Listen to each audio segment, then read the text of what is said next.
ওম অখণ্ড সংহিতা বা অখণ্ড মণ্ডলেশ্বর শ্রী শ্রীমৎ স্বামী স্বরূপানন্দ পরমহংসদেবের উপদেশ বাণী প্রথম খণ্ড হইতে পাঠ।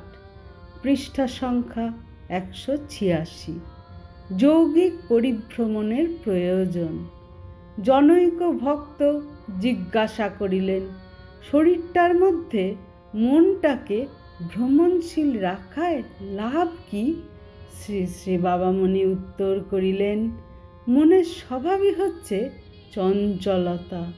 চতুর্দশ ভুবন ভ্রমণ করে বেড়ানোই তার নিত্যকার অভ্যাস। তাকে এক কথায় স্থির করতে গেলে তেমন হুকুম সে মান্য করে উঠতে পারবে না। এই জন্যই ভ্রমণের মধ্য দিয়ে তাকে ধীরে বিশ্রামের পথে আনতে হয়। যে মনটা বিশ্ব ব্রহ্মাণ্ড ঘুরে বেড়াচ্ছে, তাকে আগে তোমার দেহ ব্রহ্মাণ্ডটার মধ্যে ভ্রমণ করতে শেখাও। তাতে তার ভ্রমণের শখও মিটবে, অথচ একান্ত চঞ্চলতাটাও কমবে।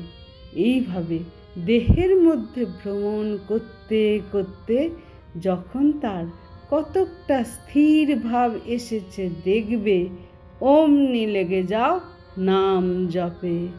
হরি ওম।